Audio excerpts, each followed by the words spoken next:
আল্লাহর বলি বাইজিদের বিরল ঘটনা, মায়ের সেবাই ছিল একটি উত্তম নমুনা।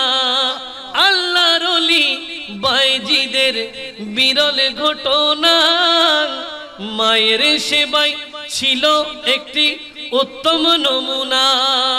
ছেলের জন্য দোয়া করলেন, ছেলের জন্য দোয়া করলেন, মায়ে দোহা তুলে, মা কেন এত দামি কলে বলো, বাবা কেন এত দামি।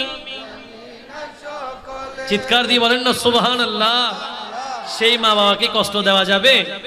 সেই মায়ের মনে আঘাত দেওয়া যাবে? সেই বাবার মনে আঘাত দেওয়া যাবে? আল্লাহ বলেন ওয়াকাদা রাব্বুকা আল্লা তা'বুদু ইল্লা ইয়াহু। ও আল্লাহর বান্দারা, আরশের মালিক, ফরশের মালিক, আসমানের মালিক, জমিনের মালিক সেই লা ইলাহা ইল্লাল্লাহ তোমাদের প্রভু তোমাদেরকে আদেশ দিচ্ছেন, তোমরা যেন এক আল্লাহর ইবাদত ছাড়া আর কারো ইবাদত করা যাবে না। কার ইবাদত? আল্লাহর ইবাদত ছাড়া আর কাউকে প্রভু মানা যাবে? ইবাদত হবে কার? এটা এক নাম্বার আদেশ।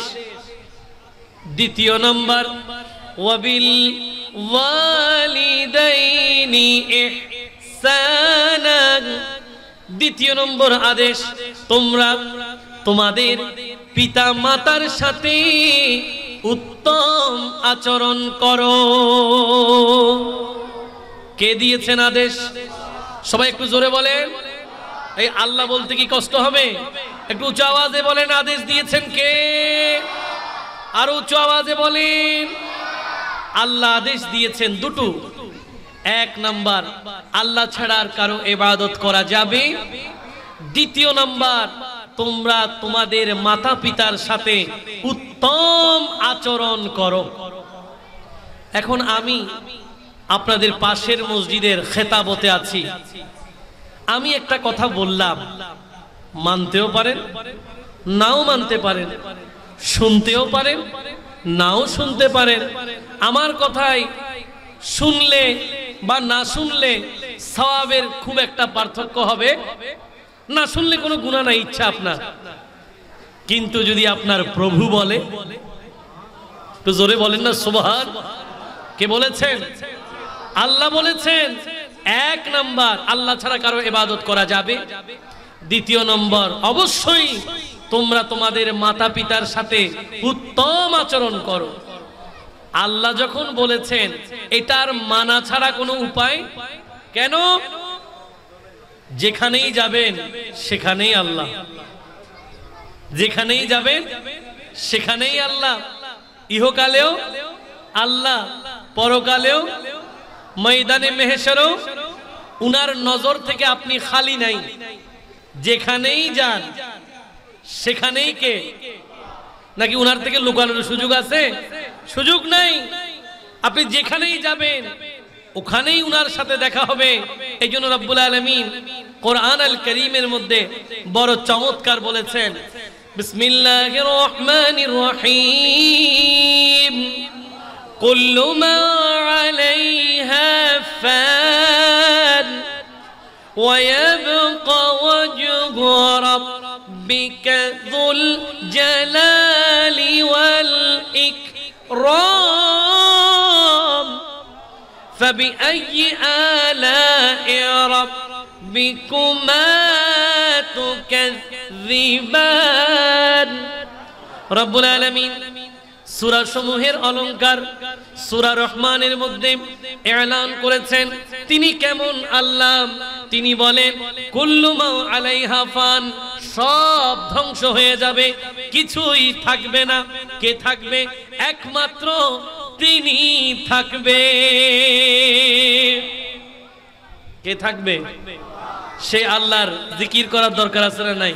এই জন্য মহব্বতে হাকিলা ইলাহা ইল্লাল ইলাহা ইল্লাল্লাহু লা ইলাহা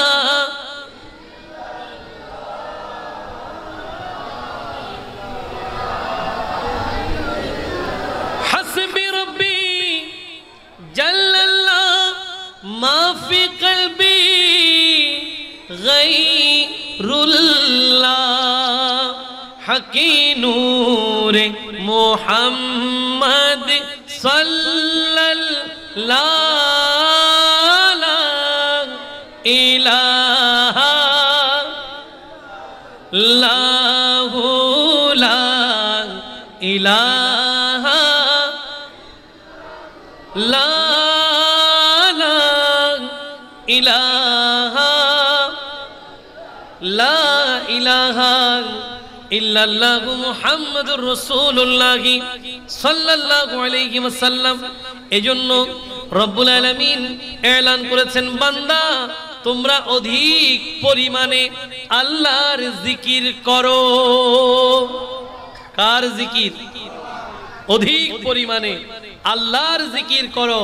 ওয়াসাব্বিহুহু বুকরাতাও ওয়া আসিলা, সকাল সন্ধ্যা আল্লাহর তাসবিহ, আল্লাহর তাহমিদ, আল্লাহর প্রশংসায় কাটিয়ে দাও।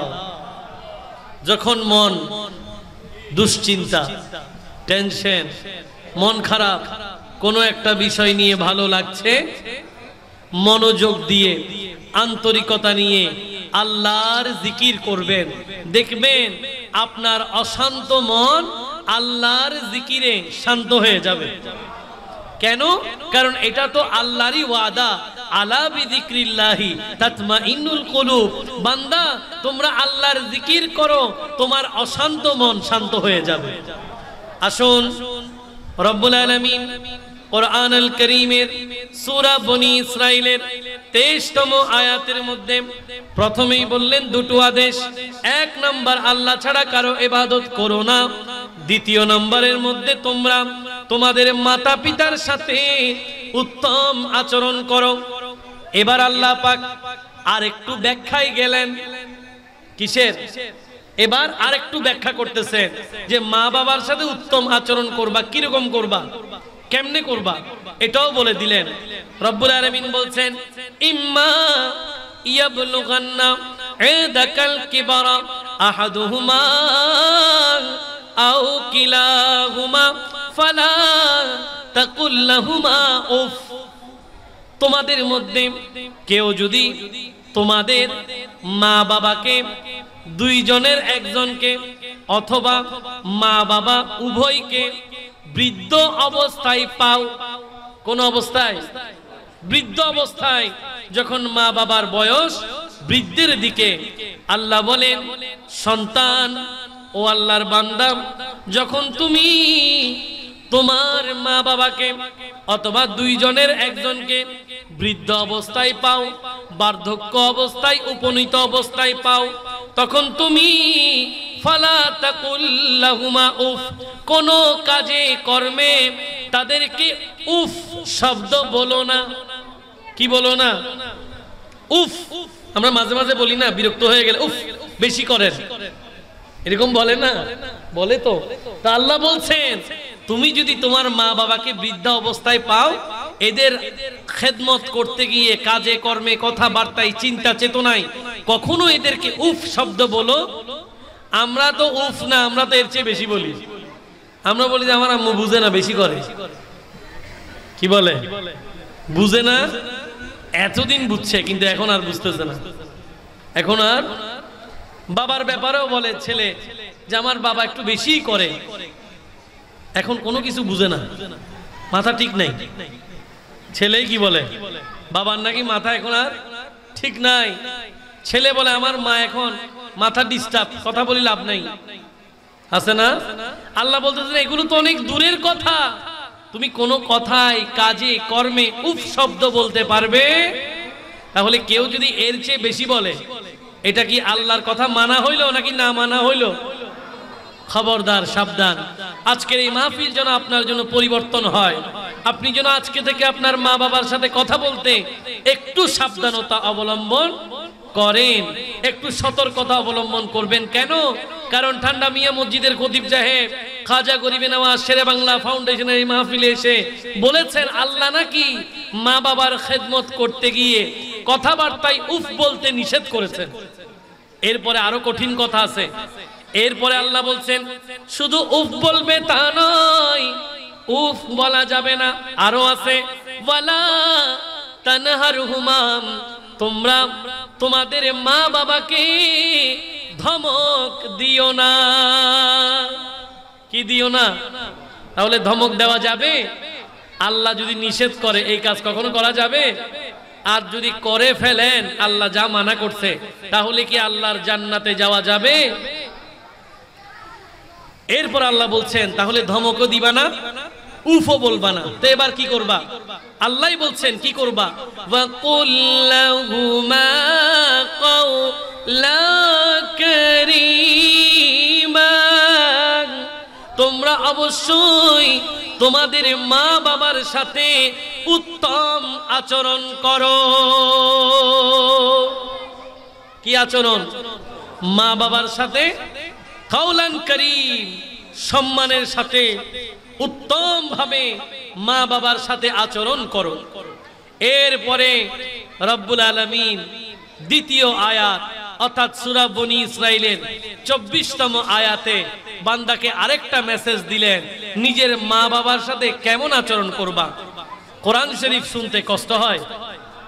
আল্লাহ পাক এলান করেছেন বিসমিল্লাহির রহমানির রহিম واخفض لهما جناح الذل من الرحمة وقل رب ارحمهما كما ربياني صغيرا। রব্বুল আলামিন এরপরে সন্তানকে শিখিয়ে দিলেন মায়ের সাথে কি আচরণ করবা, বাবার সাথে কি আচরণ করবে।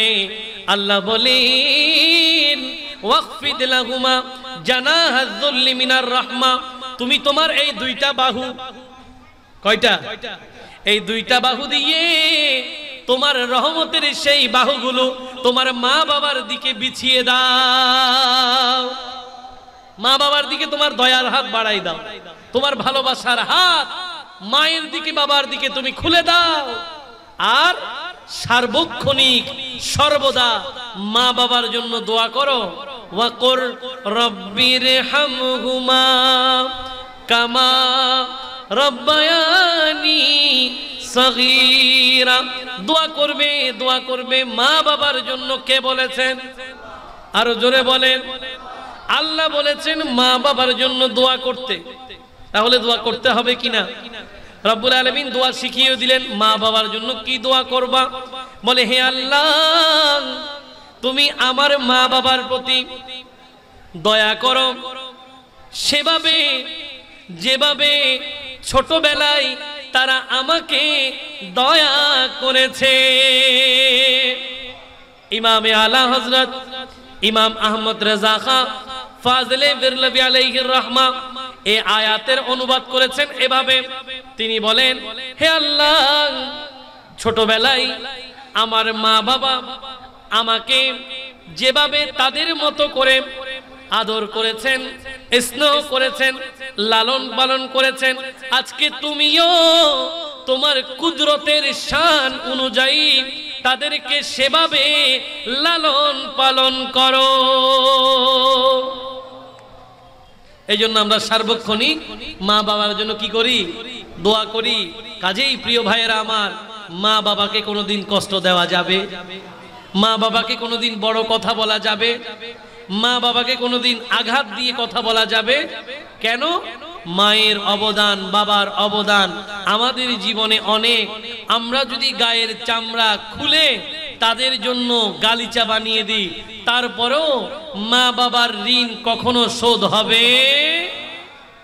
খুদ আল্লাহ নিজেই বলছেন কোরআন আল করিমের সূরা লোকমানের 14তম আয়াতে আল্লাহ পাক এলান করছেন ওয়াসাইনাল ইনসানা বিওয়ালিদাই।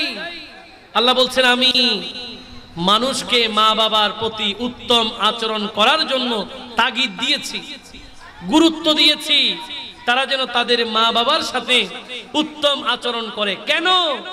বলে হামালাতহু উম্মুহু ওয়াহানান আলা ওয়াহানিন ওয়া ফিসালুহু ফি আমাইন।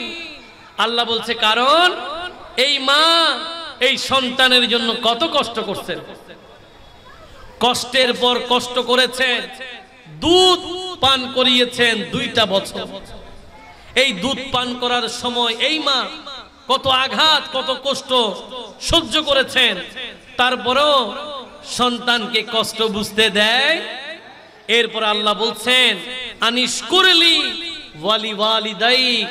আল্লাহ বলেন ও আল্লাহর বান্দা, তোমরা তোমার রবের আল্লাহর শুকরিয়া আদায় করো এবং তোমার মা বাবার শুকরিয়া আদায় করো।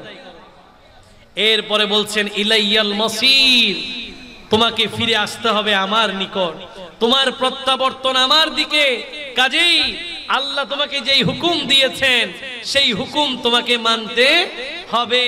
এই জন্য শায়েররা বড় সুন্দর লিখেছেন, মা কেন এত দামি জানে না সকলে, বলো মা কেন কলে, জানতো যদি পড়তো দেখে কোরআনে হাদিস খুলে, বলো জানতো যদি। কি কষ্ট হয়, আওয়াজ তো আসতেছে না কি? ইতিমধ্যে কি মা বাবার সাথে বেয়াদবি করে ফেলছেন? মন খারাপ হচ্ছে? কোনো অসুবিধা নেই, আজকের এই মাহফিল থেকে গিয়ে অন্তর যেন পরিবর্তন হয়ে যায়। মা বাবার কাছে গিয়ে ক্ষমা চাইবেন, মা বাবা যেন আপনাকে মাফ করে দেয়। এরা মাফ করে দিলেই আপনার আমল মকবুল হয়ে যাবে। কেন? রহমাতুল লিল আলামিন বলেছেন রিদার রব্বি ফি রিদাল ওয়ালিদ ওয়া সাখাতুর রব্বি ফি সাখাতিল ওয়ালিদ। যেই সন্তানের প্রতি মা বাবা সন্তুষ্ট, আল্লাহ ওই বান্দার প্রতি সন্তুষ্ট। আর যেই সন্তানের প্রতি তার মা বাবা অসন্তুষ্ট, আল্লাহ ওই সন্তানের প্রতি অসন্তুষ্ট। কাজেই মহব্বতে সেই মা বাবার প্রতি আন্তরিকতা রাখতে হবে।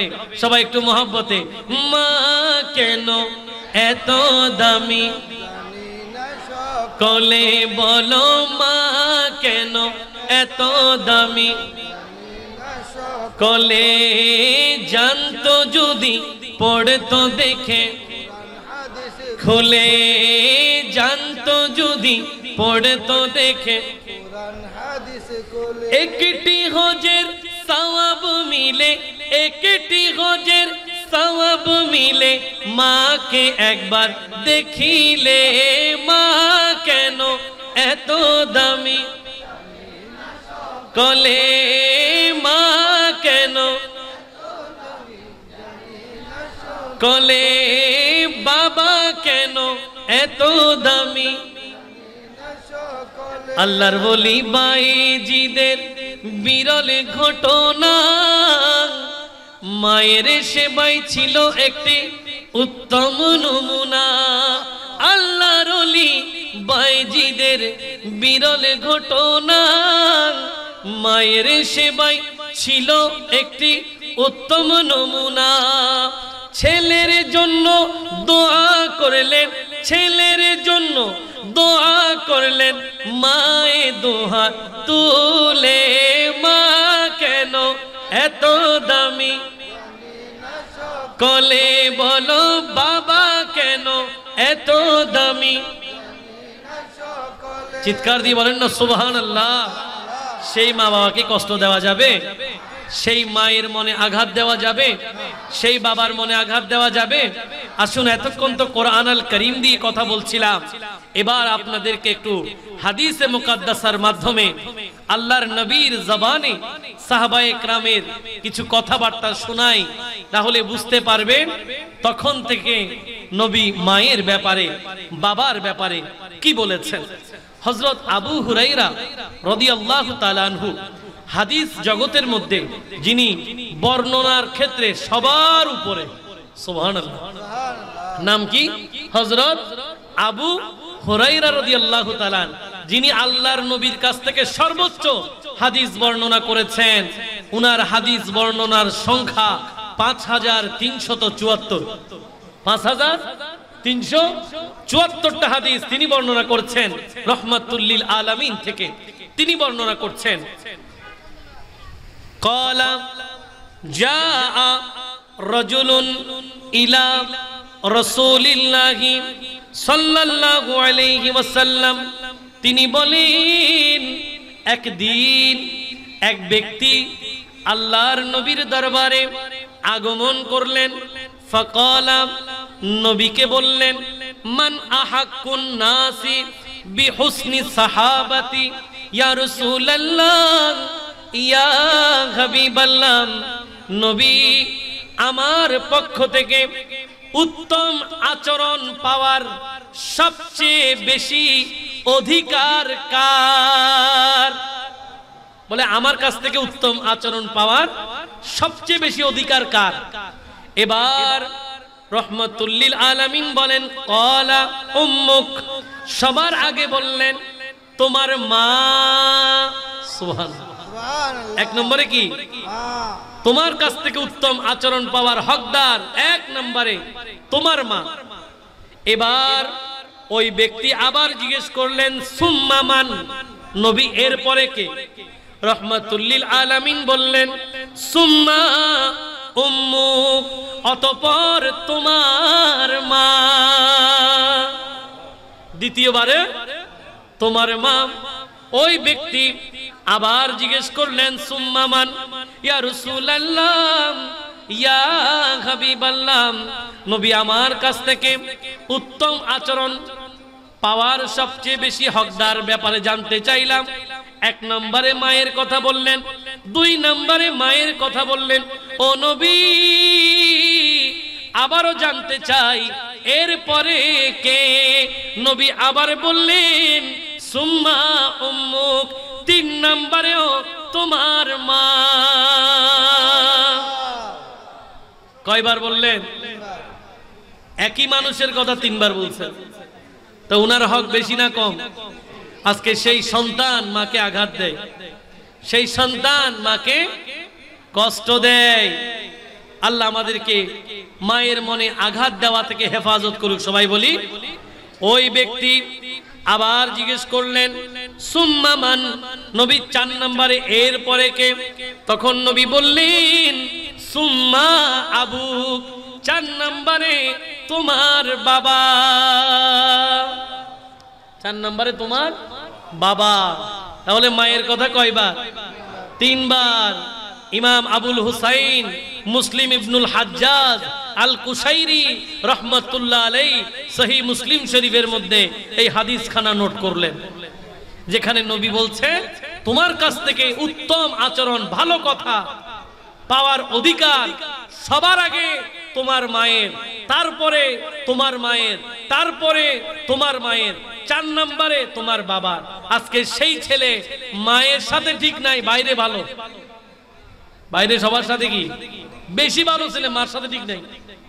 বাইরে সবার সাথে এর মহব্বত, কিন্তু মার সাথে তো বাবা তুমি মায়ের সাথে ঠিক নাই, বাইরে সবার সাথে ঠিক থাকলে কোনো লাভ হবে? কোনো লাভ হবে?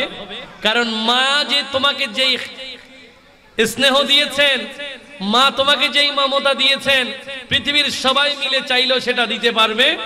আল্লাহ এই জন্য কোরআন শরীফে বলছেন, আনিস কুরলি, তুমি আমার শুকরিয়া করো, কারণ আমি তোমার রব, তোমাকে বানিয়েছি আমি, আর ওয়ালি ওয়ালিদাই, এবং তোমার মা বাবার শুকরিয়া করো। কেন? দুনিয়াতে এরা তোমার যত্ন নিয়েছেন। কষ্ট দেওয়া যাবে মাকে? কষ্ট দেওয়া যাবে বাবাকে? বাবার পরিশ্রম কত পরিশ্রম! ছেলে ঘুমাই যায়, বাবা আসে রাতে, এসে দেখে সন্তান ঘুম। সকালবেলা ছেলে ঘুম থেকে উঠার আগে বাবা আবার চাকরিতে চলে গেছে, আবারও দেখা হয়। সেই পরিশ্রম, সেই রক্ত বিক্রি করে পয়সা আনা, কত পরিশ্রম! বাবা কত কষ্ট করেছেন সন্তানকে বড় করার জন্য। সেই সন্তান বড় হয়ে বাবাকে আঘাত করে, কষ্ট দেয়। আল্লাহ আমাদেরকে, বাবা মাদেরকে কষ্ট দেওয়া থেকে হেফাজত করুক। সবাই বলি আল্লাহুম্মা সাল্লি সাইয়্যিদিনা মাওলানা মুহাম্মাদে ওয়া আলা সৈয়দিনা সোনারে মদিনা আমারে প্রাণের মদিনা সোনারে মদিনা আমারে প্রাণের মদিনা সবে ভুলিব ভুলতে পারি না বলো সবে ভুলিব ভুলতে পারি না ভুলিনি ভুলবো না না বলো ভুলিনি ভুলবো না না সবে ভুলিব কিন্তু তোমায় না বলো সবে ভুলিব ভুলতে পারি না সোনার মদিনা আমার প্রাণের মদিনা সোনার মদিনা প্রাণের মদিনা সবে ভুলিব উচ্চ আওয়াজে বলেন না সুবহানাল্লাহ। আচ্ছা আমাকে একটু বলেন তো, এই যে নাটটা অনেক পুরাতন একটা নাট, এখানে একটা মেসেজ আছে যে আমরা সোনার মদিনা কোনোদিন ভুলবো। আচ্ছা কেন ভুলবো না? কেন, কি কারণ? সোনার মদিনায় আমাদের কি রহমতের নবী আরাম ফরমাচ্ছেন, এই জন্য আমরা সোনার মদিনা ভুলবো আর বাকি সবগুলো ভুলতে রাজি আছি। কেমন? এই জন্য অনেক সুন্দর সুন্দর অনেক চমৎকার চমৎকার নাত আমাদের বাঙালি লেখকরা এত সুন্দর লিখছেন প্রেম দিয়ে। একজন তো লিখছেন লন্ডন ওয়াশিং, ঠিক না?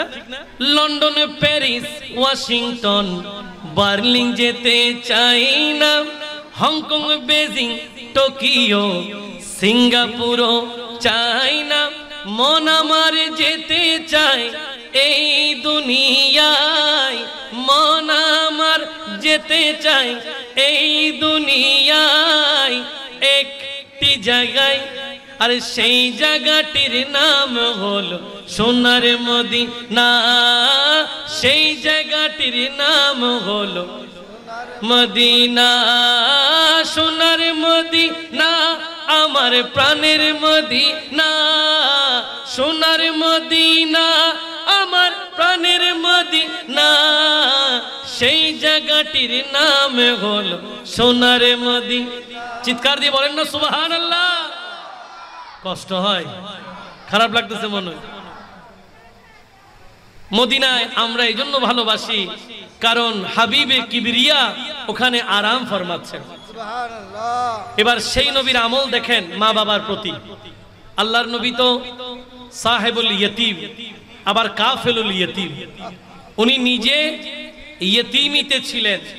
আবার বললেন যারা কাফেলুল ইয়তিম, যারা ইয়তিমদেরকে লালন পালন করে এদের অভিভাবক আবার আমি। কাল কিয়ামতের ময়দানে নবী বলছেন যারা ইয়তিমকে লালন পালন করে আমি আর এরা হাসরের ময়দানে একসাথে থাকবো। আর আজকে ভাইয়েরা ইয়তিমের হক খেয়ে ফেলে। কার হক? বলে ভাই মারা গেছে, চাচা খাই ফেলতেছে ভাই পুতের সম্পদ।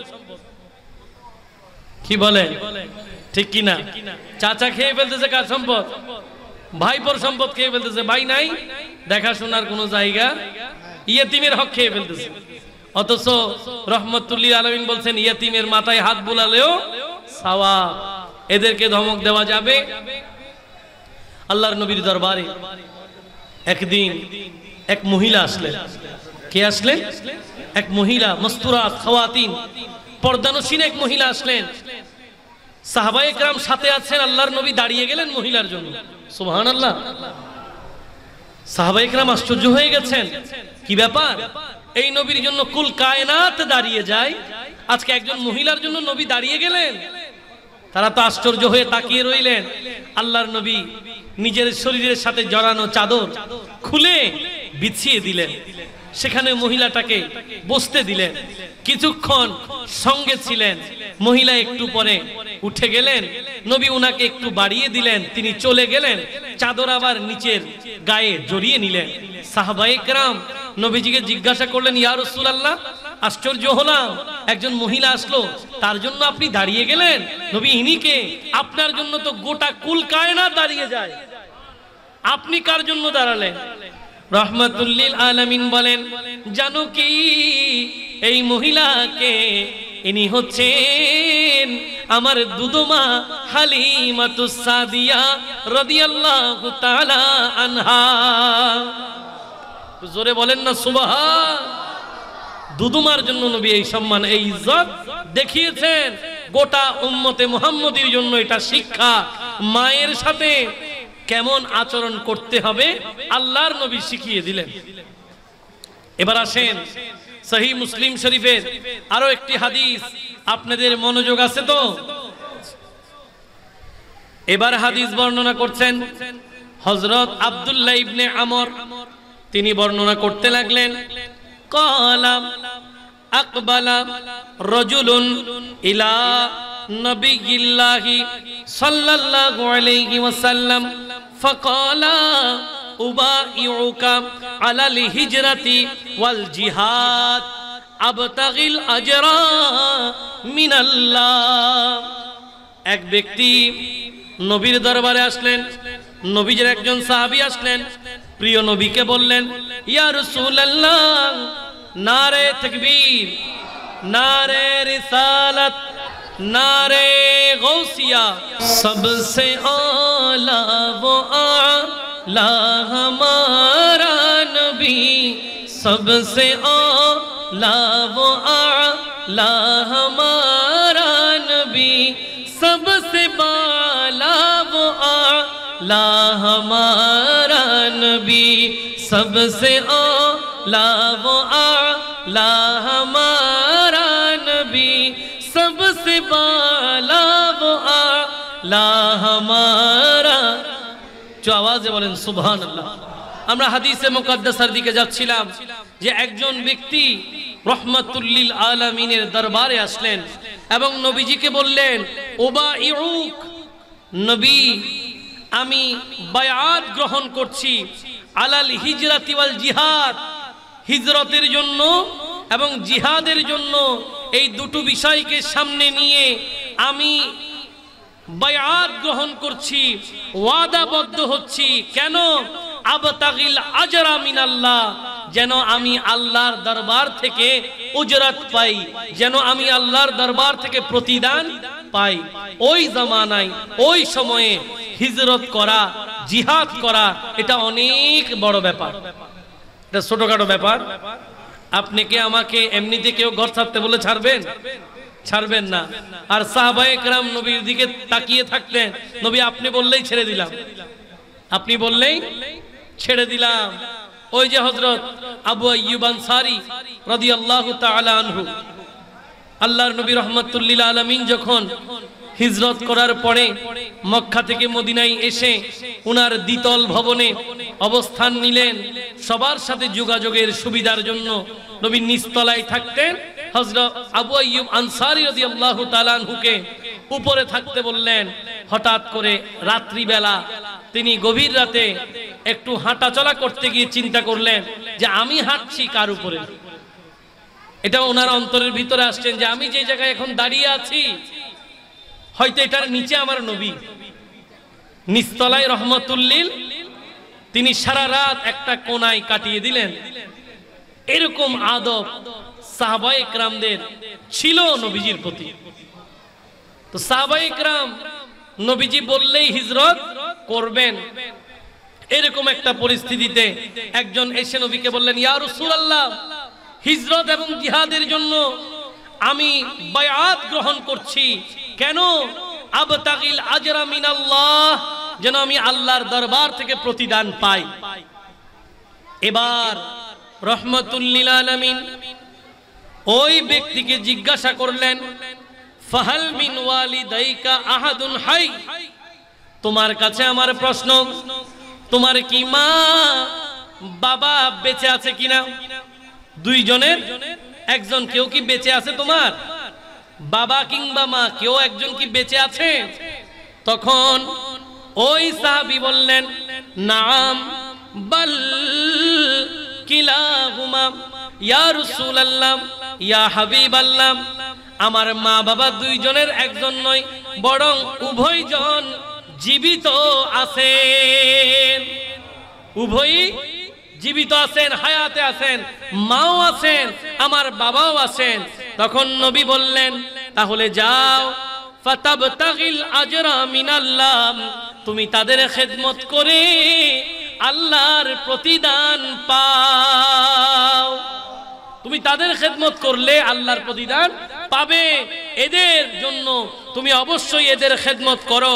তখন সে কি করলো? ফারজি ইলা ওয়ালিদাইক ফাআহসানি সুহবাতাহুমা, বলে এদের সাথে যাও, এদের সাথে উত্তম আচরণ করো, এতেই তোমার জন্য কি রয়েছে? কল্যাণ রয়েছে। এটার জন্য তোমাকে হিজরতের বায়াত গ্রহণ করতে হবে না, এটার জন্য তোমাকে জিহাদের বায়াত গ্রহণ করতে হবে না। তুমি মা বাবার খেদমতের মাধ্যমে আল্লাহর প্রিয় হতে পারবে, আল্লাহর প্রিয় হতে পারবে। কিন্তু আজকে আমরা সেই মা বাবাকে আঘাত করি, সেই মা বাবাকে কষ্ট দিই। আমার গোটা আলোচনার মূল প্রতিপাদ্য বিষয় কি? মূল প্রতিপাদ্য বিষয় হচ্ছে আজকের এই মহতী আয়োজনে এই পর্যন্ত যে কথাগুলো আমরা শুনলাম, এখানে আমাদের জন্য শিক্ষা হলো অবশ্যই অবশ্যই আজকের এই মাহফিল যেন আমাদের জন্য পরিবর্তনের একটা বিশাল সুযোগ হয়। এখান থেকে গিয়ে যেন আমরা আর কখনো মা বাবার সাথে মন্দ আচরণ না করি, মা বাবাকে কষ্ট দেওয়ার মতো কোনো কাজ না করি। অনেকে মা বাবা বুড়ো হয়ে গেলে এদের সাথে ভালো আচরণ করে না, অথচ আল্লাহ কোরআনে বলছেন যে এদেরকে যদি বৃদ্ধ অবস্থায় পাও, এদেরকে উফ বলবে না, এদেরকে ধমক দেবে না, ওয়াকুল্লাহুমা কাওলা কারীমা, এদের সাথে উত্তম আচরণ করবে। কাজেই এটা আমাদের কর্তব্য হবে। রাসূল আকরাম সাল্লাল্লাহু আলাইহি ওয়াসাল্লামের অসংখ্য হাদিস আছে, মা বাবার শান ও আজমত বলতে গেলে শেষ হবে না। এরকম আরেকটি হাদিস যেখানে মা বাবার অবাধ্য সন্তানের শাস্তি আছে। কি আছে? এতক্ষণ বললাম ফজিলত, মর্যাদা, এবার একটা শাস্তির হাদিস শুনেন। রহমাতুল লিল আলামিন, ইনি তো রহমতের নবী। কিসের নবী? উনি দেবেন কি? গজব না রহমত? আরো জোরে বলেন। রহমত দেবেন। এই জন্য যখন ঈদে মিলাদুন নবী আমাদের ঘরের আঙ্গিনায় করা না রে, তখন আমরা কিন্তু পড়ি রহমতে ওয়ালা আয়া নবী হ্যায়, রহমতে ওয়ালা आया नबी है, धूम मची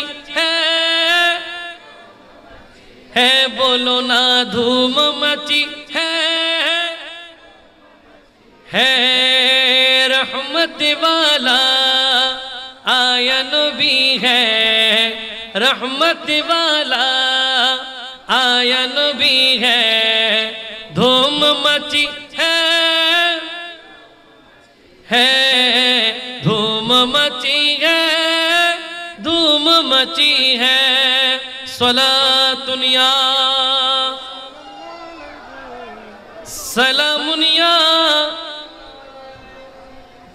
আসুন একটি শাস্তির হাদিস মা বাবার অবাধ্য সন্তানদের ব্যাপারে রহমতের নবী কি বলছেন দেখুন।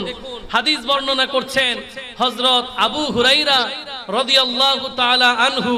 একটু আগেই যার কথা বলছিলাম যে যিনি রিওয়ায়াতে হাদিসের মধ্যে সবার উপরে, হাদিস বর্ণনায় 1 নাম্বার, মুকাসসিরিনদের মধ্যে যিনি আউয়াল 1 নাম্বার, যার হাদিস বর্ণনার সংখ্যা 5374, এত বেশি হাদিস উনি রহমাতুল লিল আলামিন থেকে বর্ণনা করেছেন। কেমনে করলেন? এটাও বড় চমৎকার। হুজুর আমাদের চেয়ে আরো অনেক বেশি জানবেন।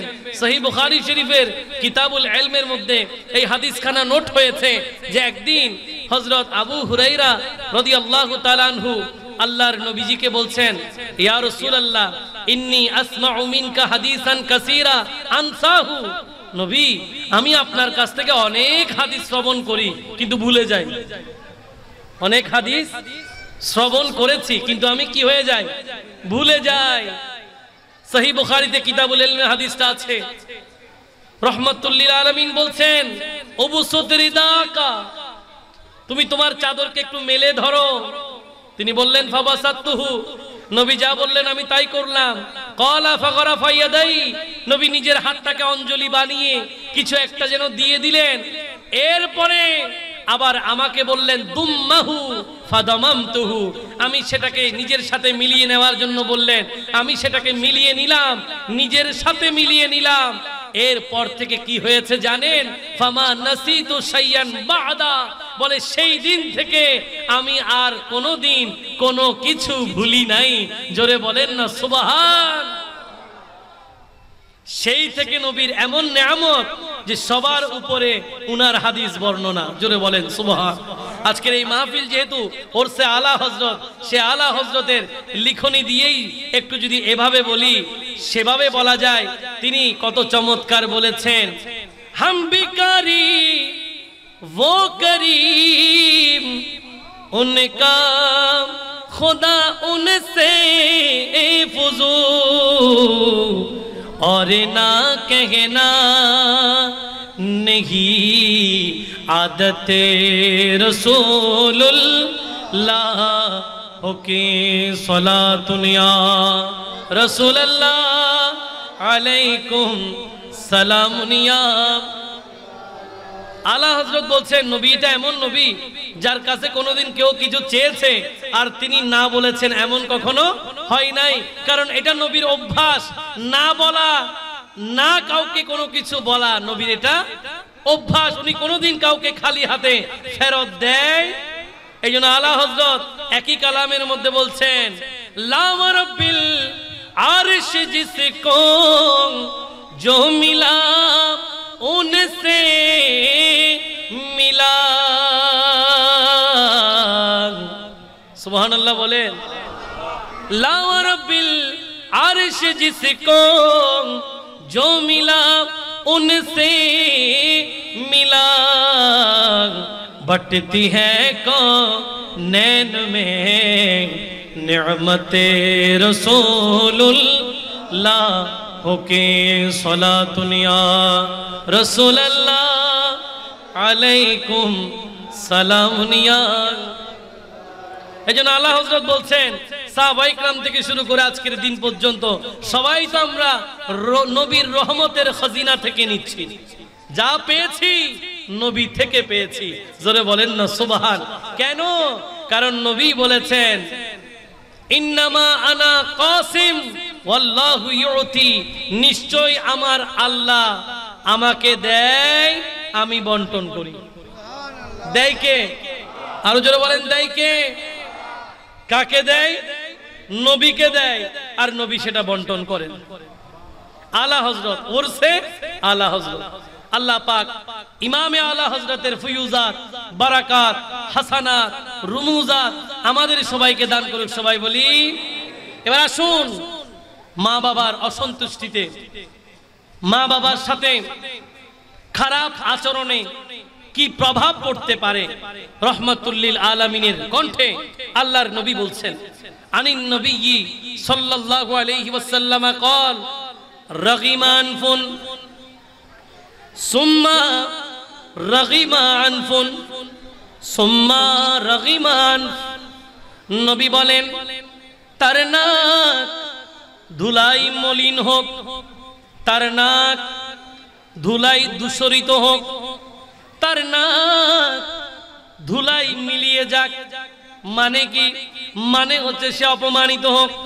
কারণ নাক জমিনে লাগলে কি হবে? অনেকে মাঝে মাঝে বলে না, হতে নাক দিয়ে হত খা, নাক দি কি হা, এটা বলে না কেন বলে? এটা হচ্ছে চরম অপমান। এটা হচ্ছে কি? চরম অপমান। রহমাতুল্লিল আলামিন বলছেন, তার নাক ধুলাই মলিন হোক, অর্থাৎ সে অপমানিত হোক, নবীর বদদুয়া, সে অপমানিত হোক। এভাবে নবীজি 3 বার বললেন। কেউ একজন সাহাবী থেকে জিজ্ঞাসা করলেন, কিলা মান ইয়া রাসূলুল্লাহ, নবী সে কে? নবী বলেন, মান আদরাকা আবাওয়াইহি ইদাল কিবার আহাদুহুমা আও কিলাইহিমা ফালাম ইয়াদখুলিল জান্নাহ। তোমাদের মধ্যে কেউ মাকে পেয়েছে অথবা বাবাকে পেয়েছে, অথবা মা বাবা উভয়কে বার্ধক্য অবস্থায়, বৃদ্ধ অবস্থায় পেয়েছে, কিন্তু তাদের খেদমত করে জান্নাতে প্রবেশ করতে পারে নাই, সে অপমানিত হোক। বলে যার ঘরে মা বাবা আছে সে নিশ্চিত জান্নাতি। সুবহানাল্লাহ, আরো জোরে বলেন সুবহানাল্লাহ। এই কথাটার অর্থ কিন্তু সেটাই যে যার ঘরে মা বাবা আছে, সন্তান যদি মা বাবাকে বৃদ্ধা অবস্থায় পেয়ে যায়, খেদমত করলেই জান্নাত, খেদমত করলেই। এখানে আর দ্বিতীয় কোনো অপশন, এখানে সেকেন্ড কোনো ওয়ে রাখা হয় নাই, কনফার্ম জান্নাত। এই জন্য নবী বললেন সে অপমানিত হোক একবার, দ্বিতীয়বার বললেন আবার অপমানিত হোক, তৃতীয়বার বললেন আবার অপমানিত হোক। সাহাবায়ে কেরাম তো আশ্চর্য, ইনি তো রহমতের নবী, ইনি ইহুদিদেরকেও মাফ করে দেয় এরকম নবী। সুবহানাল্লাহ বলেন। এই নবী বদদুয়া করে। জিজ্ঞেস করলেন ইয়া রাসূলুল্লাহ কে সে যে আপনার এই তিনবার আপনার এই বদদুয়া পেয়ে যাচ্ছে, সে কে? বলে যে মা বাবাকে পেল। কাকে পেল? মা বাবাকে পেল, কিন্তু তাদের খেদমত করে জান্নাতে যেতে পারলো। তার চেয়ে অভাগা আর তার চেয়ে অভাগা আর কেউ নাই। তাহলে আমাদেরকে আজকের এই ঐতিহ্যবাহী খাজা গরিবে নওয়াজ ও শেরে বাংলা রহমতুল্লাহ আলাইহি এই ফাউন্ডেশনের ৬ষ্ঠ আজিমুস-শান সুন্নি কনফারেন্স থেকে এই বিষয়ে ওয়াদাবদ্ধ হতে হবে যে আজ থেকে আমরা কোনোদিন আর মা বাবার মনে আঘাত দেব, মা বাবার মনে কষ্ট দেব, মা বাবার অবাধ্য হব।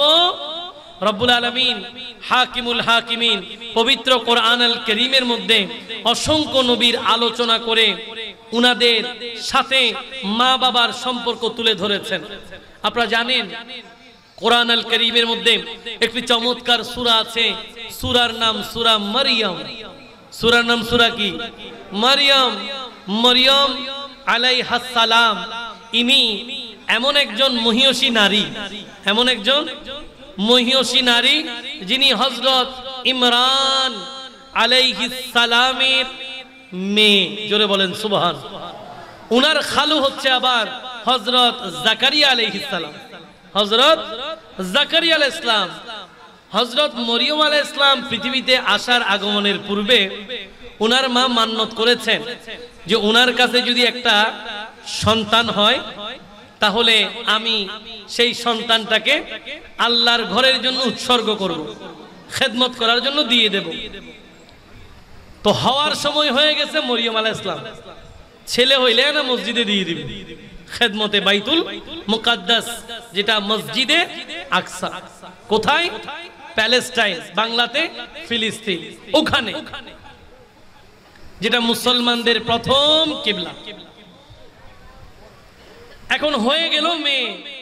কোরআনুল কারীমের আয়াতের সরল অনুবাদ বলতেছে, এগুলো কোরআন শরীফের আয়াত।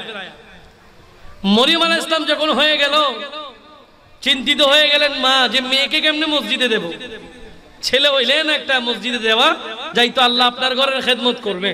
একটু চিন্তায় পড়ে গেলেন মান্নত কিভাবে পূর্ণ করবে।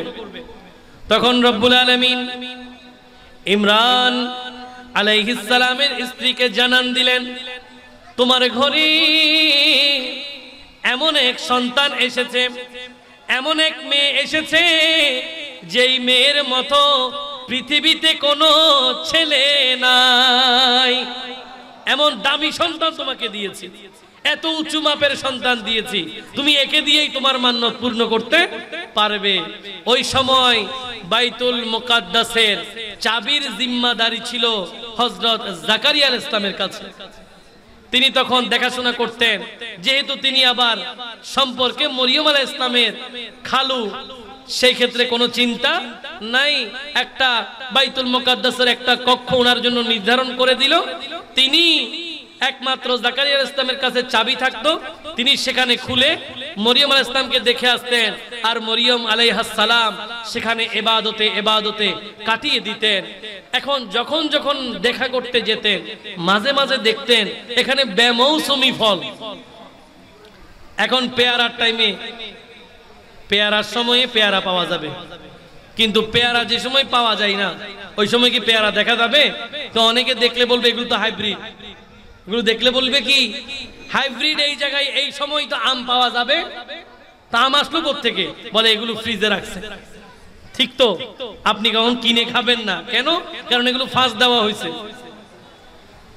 কিন্তু আশ্চর্যের ব্যাপার, জাকারিয়া আলাইহিস সালাম যখন মরিয়ম আলাইহাস সালামকে দেখতে যেতেন, একদিন দেখতে পেলেন উনার ওই কক্ষের মধ্যে বেমৌসুমি ফল। কিসের ফল? বেমৌসুমি ফল। মৌসুমে এই ফল পাওয়া যায় না, তোমার কাছে এগুলো কোত্থেকে? মরিয়ম আলাইহাস সালাম তিনি সরল বাক্যে উত্তরে দিলেন, ও আমার খালু, এই ফল তিনি আমাকে দিয়েছেন, যার নামে আমি সকাল সন্ধ্যা ইবাদত করি, যার ইবাদত করি তিনি আমাকে মৌসুম ছাড়া বেমৌসুমি ফল খাওয়ায়। এখন জাকারিয়া আলাইহিস সালাম সাথে সাথে চিন্তা করলেন যে যদি আল্লাহ পাক মরিয়ম আলাইহাস সালামকে, তার এই নেককার বান্দিনীকে মৌসুম ছাড়া ফল খাওয়াতে পারে, তাহলে আমাদেরকে মৌসুম ছাড়া সন্তান দিতে পারবে না? কিতাবের মধ্যে ইরশাদ হয়েছে জাকারিয়া আলাইহিস সালামের বয়স তখন প্রায় 80-র ঊর্ধ্বে। ইখতিলাফ আছে, তবে বয়স 80-র ঊর্ধ্বে, এখনো সন্তান হয় না। এই অবস্থা, তখন তিনি সাথে সাথে আল্লাহর দরবারে ফরিয়াদ করলেন, আল্লাহ আপনি মরিয়মকে বেমৌসুমি ফল দেন, আমার এই অবস্থায় আপনি আমাকে একটা সন্তান দেন। নবীদের দোয়া কি বিফলে যায়? সাথে সাথে মকবুল হয়ে গেল। আল্লাহ পাক উনাকে হযরত ইয়াহইয়া আলাইহিস সালামের সুসংবাদ দিলেন। আমি এই কথাগুলো যেগুলো বলে আসলাম, এগুলো হচ্ছে আমার ইন্ট্রোডাক্টরি কথা। আমি এখানে একটা বিষয় বুঝানোর জন্য এতগুলো কথা বললাম। অর্থাৎ ইয়াহইয়া আলাইহিস সালাম হচ্ছেন জাকারিয়া আলাইহিস সালামের ছেলে।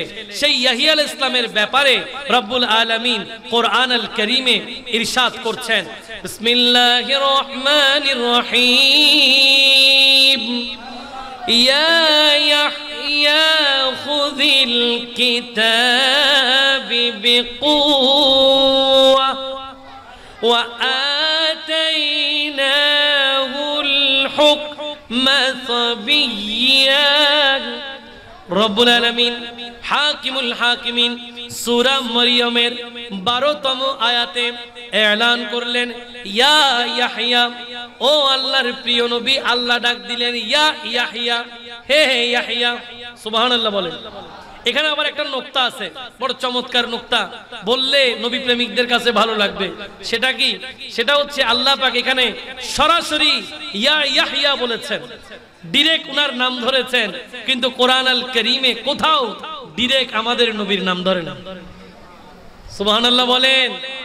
ডাইরেক্ট কোথাও আমাদের নবীর নাম ধরেন নাই, কিন্তু ইয়া মুহাম্মদ ডাইরেক্ট কোথাও নাই, কিন্তু ইয়া মুসা আছে, ইয়া ঈসা আছে, ইয়া ইয়াহইয়া আছে, ইয়া জাকারিয়া আছে। অসংখ্য নবীদের নাম ধরে আল্লাহ ডাইরেক্ট ডাক দিয়েছেন, খেতাব করেছেন, কিন্তু আমাদের নবীকে ডাইরেক্ট ডাক দেয় তো কি ডাক দিয়েছেন? বলে ইয়াসিন। সুবহানাল্লাহ বলেন। ডাক দিয়েছেন তাহা, বলেছেন ইয়া আইয়ুহাল মুজাম্মিল, বলেছেন ইয়া আইয়ুহাল মুদাসসির, বলেছেন মুবাশশির, বলেছেন নাযীরা, বলেছেন সিরাজাম মুনীরা। জোরে বলেন না সুবহান।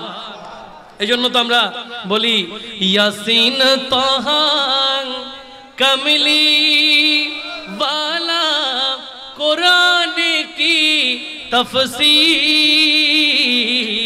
यासीन ताहा कमली वाला कुरान की हाजिर व नाजिर शाहिद कासिम, हाजिर व नाजिर शाहिद कासिम, आया सिराजुम मुनीर नबी जी। अल्लाह अल्लाह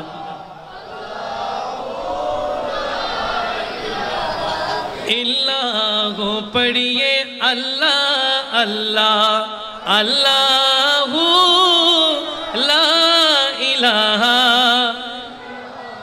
उच्च आवाज़े बोलें ना सुबहान अल्लाह। এটা হচ্ছে আমাদের নবীর আজমত ও শান। এই জন্য এই নবীর শান ও আজমতে গোটা জিন্দেগি কাটিয়ে দিয়েছেন ইমামে আলা হযরত ইমামে ইশকে ওয়াল মুহাব্বত ইমাম আহমদ রাজা খা ফাজিলে বেরলভী আলাইহির রহমত। উনি যখন রহমাতুল লিল আলামিনের দরবারে গেলেন, নবীর দিদারের অপেক্ষায় আছেন। কিসের অপেক্ষায়? দিদারের অপেক্ষায় আছেন। নবীর দিদারের অপেক্ষায় তিনি কসিদা লিখলেন, নাত লিখলেন, অনেক কিছু পড়লেন, কিন্তু রহমাতুল লিল আলামিনের দিদার এখনো হয় না। এক পর্যায়ে তিনি অনশন করলেন, পানাহার নাই, খাওয়া দাওয়া নাই। একদিন গেল, 2 দিন গেল, 3 দিন গেল, তৃতীয়তম দিনে আলা হযরত নবীজির শান ও আজমতে আল্লাহর নবীর দিদার লাভের জন্য, নবীর দিদারে ধন্য হওয়ার জন্য মদিনায়ে মুনাওয়ারায় রওজায়ে আকদাসের সামনে লিখতে লাগলেন, वो सुबह लालाज़ारे फिरते हैं, वो सुबह लालाज़ारे फिरते हैं, तेरे दिन ए बहारे फिरते हैं। सुबहानाल्लाह बोलें ना। आला हजरत নিজেকে নিজে সান্ত্বনা দিয়ে শুরু করতে লাগলেন, এই বনভূমি মরুভূমি যেখানে কোনো ফসল ফলাদি হয় না, উর্বর ফসল হয় না, তোমরা চারণ ভূমি ছিলে, তোমাদের জন্য বসন্ত আসছে, এবার তোমাদের যেখানে ফসল হয় না সেখানেও নবীর সুবাসে ফসল ফলবে। জোরে বলেন না সুবহান। এবার তিনি অনেক বড় একটা কালাম লিখলেন। কি লিখলেন? তিনি বললেন, उस गली का गदा हूँ मैं जिसे मैं, उस गली का गदा हूँ मैं जिसे मैं, मांगे ते ताजदारा फिरते हैं। তিনি বলতেছেন, আমি সেই গলির ভিখারি যেই গলিতে রাজা বাদশারাও ভিক্ষুক। আমি সেই গলির ভিখারি যেই গলিতে রাজা বাদশারাও ভিক্ষুক।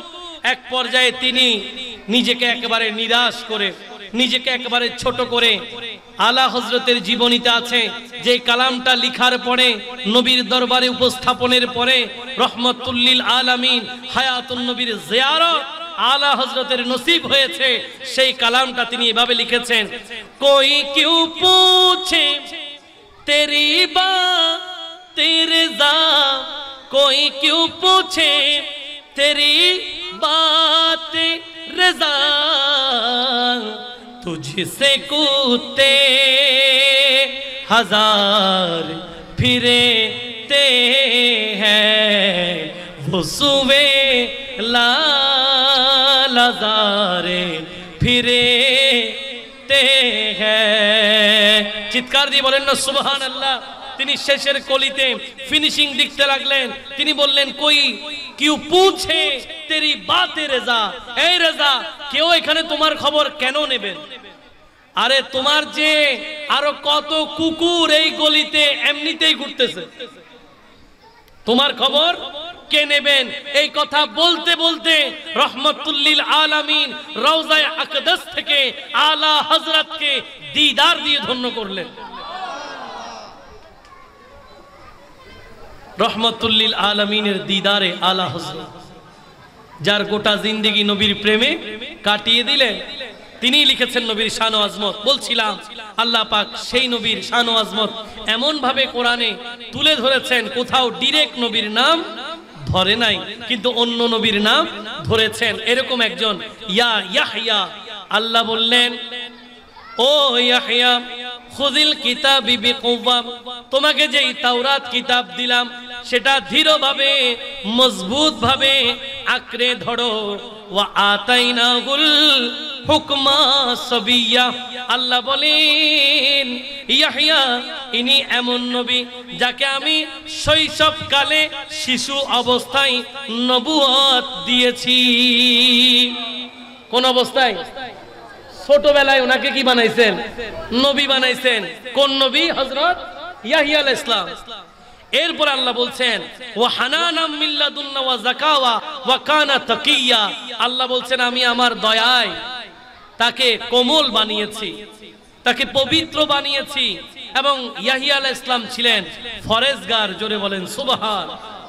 এরপরে যেই কথাটা বলার জন্য এই পর্যন্ত আসলাম, সেই কথাটা হলো আল্লাহ পাক ইয়াহইয়া আলাইহিস সালামের প্রশংসা করতে গিয়ে বললেন ওয়া বাররাম বিওয়ালিদাইহি ওয়া লাম ইয়াকুন জাব্বারান আসিয়া। বলে ইয়াহইয়া আলাইহিস সালাম ইনি এমন একজন নবী যিনি সব সময় নিজের মা বাবার প্রতি আনুগত্যশীল ছিলেন, মা বাবার অনুগত ছিলেন। জোরে বলেন না সুবহান। বললেন ওয়ালাম ইয়াকুন জাব্বারান আসিয়া, কোনদিন তিনি ঔদ্ধত্য ছিলেন না, মা বাবার অবাধ্য ছিলেন না। ইয়াহইয়া আলাইহিস সালাম সব সময় মা বাবার প্রতি আন্তরিক ছিলেন, মা বাবার প্রতি বাধ্য ছিলেন। আল্লাহ পাক উনার শান বর্ণনা করছেন যে ইয়াহইয়া নবী উনি এমন নবী যিনি সব সময় মা বাবার বাধ্য ছিলেন। ওয়ালাম ইয়াকুন জাব্বারান আসিয়া, কোনদিন মা বাবার প্রতি অধ্যত্বপূর্ণ আচরণ তিনি করে। এরপরে রব্বুল আলামিন বলেন ওয়াসালামুন আলাইহি ইয়াউমা ওয়ালিদা ওয়া ইয়াউমা ইয়ামুত ওয়া ইয়াউমা ইউবআসু হাইয়া। আল্লাহ বলছেন সেজন্য আমি তিন জায়গায়, কয় জায়গায়? তিন জায়গায় আমি তার জন্য শান্তির ঘোষণা দিলাম, নিরাপত্তার ঘোষণা দিলাম।